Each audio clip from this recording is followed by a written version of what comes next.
Assalamualaikum warahmatullahi wabarakatuh. Halo guys, perkenalkan nama saya Yofan Gustawansa, Prodi Ilmu Komunikasi, kelas 2B, NIM 221 Di sini saya akan sedikit menjelaskan materi perkuliahan semester 1, mata kuliah dasar-dasar ilmu komunikasi. Yang pertama itu definisi ilmu komunikasi. Komunikasi adalah suatu proses ketika seseorang atau beberapa orang, kelompok, organisasi, dan masyarakat menciptakan dan menggunakan informasi agar terhubung dengan lingkungan dan orang lain.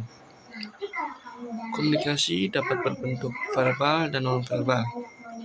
Adapun pengertian komunikasi menurut para ahli, salah satunya Rudolf F. Verderber.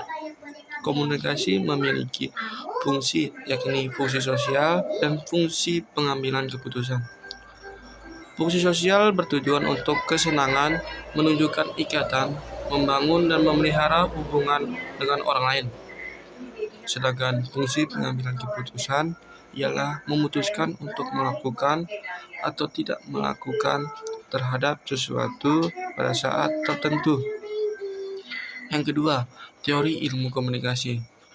Menurut Little John, teori komunikasi merupakan salah satu teori atau gabungan dari pemikiran kolektif yang diperoleh dari kesatuan sumbernya dengan memusatkan pada topik berupa proses komunikasi. Ada beberapa macam teori komunikasi, antara lain teori tindak tutur, teori akomodasi komunikasi, teori disonansi kognitif, teori spiral keheningan, teori standpoint, teori argumentasi, teori inovasi difusi, teori integrasi informasi, teori sosiolinguistik, dan teori informasi. Yang ketiga itu 7 tradisi komunikasi. Merupakan dasar-dasar dari teori-teori komunikasi yang memiliki kesamaan, sehingga dikelompokkan menjadi 7 tradisi komunikasi. Tradisi ini ditemukan oleh Robert Tercai berpendapat bahwa ilmu komunikasi tidak dapat disatukan dalam satu lingkup yang besar. 7 tradisi tersebut, yang pertama semiotika. Semiotika adalah studi mengenai tanda dan simbol. Bagaimana suatu tanda mewakili objek, ide, situasi, keadaan, perasaan yang berada di luar diri manusia. Kedua, tradisi retorika menjelaskan konteks komunikasi antar personal dan komunikasi massa. Tradisi ini memberikan perhatian terhadap bagaimana proses-proses merancang suatu pesan yang baik sehingga komunikasi dapat berlangsung efektif. Ketiga, sosiokultural. Komunikasi berlangsung dalam konteks budaya tertentu. Maka dari itu, komunikasi memiliki pengaruh terhadap budaya suatu masyarakat. Tradisi sosial budaya menunjukkan pemahaman makna, norma, peran, dan peraturan yang dijalankan secara interaktif dalam komunikasi. Keempat, tradisi kritis. Tradisi ini berangkat dari asumsi yang memperhatikan adanya kesenjangan dalam masyarakat. Dalam proses komunikasi, terdapat dominasi oleh kelompok tertentu yang membuat kelompok masyarakat lain lemah. Dengan demikian, komunikasi dilihat dari sudut pandang kritis. Kelima, tradisi fenomenologis.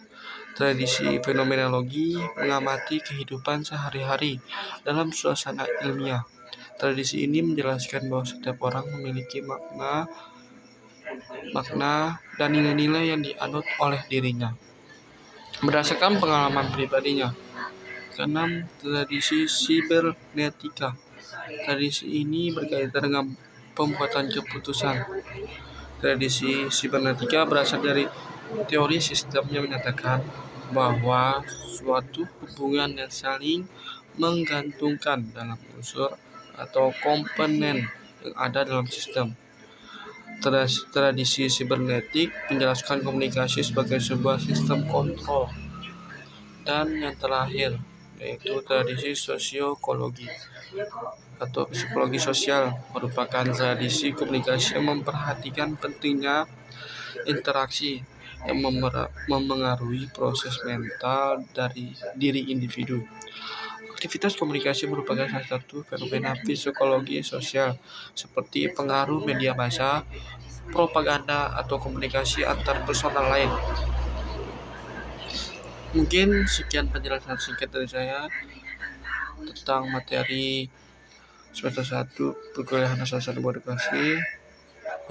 Assalamualaikum warahmatullahi wabarakatuh. See you.